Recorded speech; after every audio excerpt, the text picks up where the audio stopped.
26-27 जुलाई 2025 को तुर्की ने अपने दो सबसे शक्तिशाली गैर परमाणु बमों गैज़ैप और नेब-2 घोस्ट बॉम्ब का सफल परीक्षण किया है। ये परीक्षण इस्तांबुल में आयोजित 17वें इंटरनेशनल डिफेंस इंडस्ट्री फेयर यानी IDEF 2025 के दौरान किया गया। इन बमों की ताकत और तुर्की की इस सैन्य उपलब्धि ने दुनिया भर में हलचल मचा दी है। आइए आसान और रोचक अंदाज में समझते हैं कि ये बम क्या है, तुर्की ऐसा क्यों कर रहा है और इसके क्या असर हो सकते हैं। क्या है गैज़ैप और नेब-2 बम? वजन और ताकत। दोनों बमों का वजन करीब 970 किलोग्राम है। ये इतने ताकतवर है कि विस्फोट के बाद सैकड़ों वर्ग मीटर का क्षेत्र प्रभावित हो सकता है। गैज़ैप ये एक थर्मोबैरिक बम है जो विस्फोट के साथ गर्मी और दबाव की भयानक लहर पैदा करता है। ये बंकरों और मजबूत ढांचों को नष्ट करने में माहिर है। नेब-2 घोस्ट बॉम्ब, इसकी खासियत है इसके 10,000 सूक्ष्म धातु कण जो विस्फोट के बाद 10.6 कण प्रति वर्ग मीटर की दर से फैलते हैं। ये दुश्मन के लिए छिपकर वार करने वाला हथियार है। उपयोग: इन बमों को F-16 लड़ाकू विमानों से दागा जा सकता है जो तुर्की की सैन्य ताकत को और बढ़ाता है। तुर्की के रक्षा मंत्रालय ने कहा है कि इन बमों के सभी परीक्षण पूरे हो चुके हैं और अब ये उपयोग के लिए तैयार है। आखिर क्यों हो रही है इतनी चर्चा? तुर्की की बढ़ती सैन्य ताकत। तुर्की पिछले कुछ दशकों में अपनी सैन्य तकनीक को तेजी से विकसित कर रहा है। गैज़ैप और नेब-2 जैसे हथियार बनाकर वो दिखाना चाहता है कि अब विदेशी हथियारों पर निर्भर नहीं है। ये तुर्की की आत्मनिर्भरता की दिशा में बड़ा कदम है। पाकिस्तान से रिश्ते। तुर्की और पाकिस्तान के बीच गहरी दोस्ती है। तुर्की ने पहले भी पाकिस्तान को ड्रोन और हथियार दिए हैं जैसे बैरक्टार TB2 ड्रोन और मिलगेम युद्धपोत। अगर ये बम पाकिस्तान को मिले तो ये भारत के लिए चिंता का कारण बन सकता है। क्षेत्रीय प्रभाव। मध्य पूर्व में तुर्की अपनी स्थिति को मजबूत करना चाहता है। वो खुद को एक ताकतवर देश के रूप में स्थापित करने की कोशिश में है जिसे नियो ऑटोमन महत्वाकांक्षा कहा जाता है। ये बम इस दिशा में उसकी ताकत का प्रतीक है।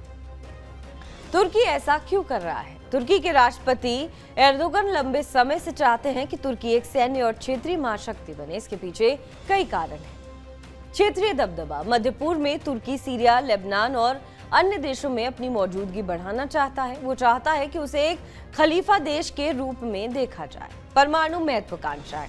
हालांकि तुर्की ने परमाणु अप्रसार संधि यानी NPT पर हस्ताक्षर किए हैं जिसके तहत वो परमाणु हथियार नहीं बना सकता, लेकिन एर्दोगन ने 2019 में कहा था कि यह अन्याय है कि कुछ देशों के पास परमाणु हथियार हैं और तुर्की के पास नहीं है।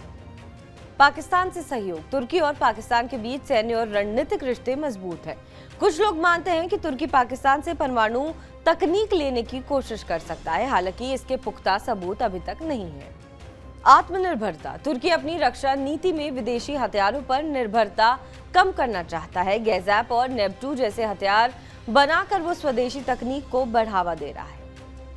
इसके क्या प्रभाव हो सकते हैं? भारत और तुर्की के रिश्ते जटिल हैं। तुर्की ने ऑपरेशन सिंदूर के दौरान पाकिस्तान का साथ दिया था और उसे ड्रोन और मिसाइलें दी थी। अगर ये नए बम पाकिस्तान को मिले तो ये भारत की सुरक्षा के लिए खतरा हो सकता है। तुर्की की बढ़ती सैन्य ताकत से मध्य पूर्व में तनाव बढ़ सकता है। खासकर इजरायल और ईरान जैसे देशों के साथ तुर्की के रिश्ते पहले से ही तनावपूर्ण है। अगर तुर्की अपनी सैन्य ताकत को और बढ़ाता है या परमाणु हथियारों की दिशा में कदम उठाता है तो ये वैश्विक स्थिरता को प्रभावित कर सकता है। नेटो के सदस्य के रूप में तुर्की के पास पहले से ही अमेरिका के B-61 परमाणु बम है, लेकिन वो इन्हें बिना अमेरिका की अनुमति के इस्तेमाल नहीं कर सकता। तुर्की की इस हरकत से भारत जैसे देशों के साथ उसके व्यापारिक और कूटनीतिक रिश्तों पर असर पड़ सकता है।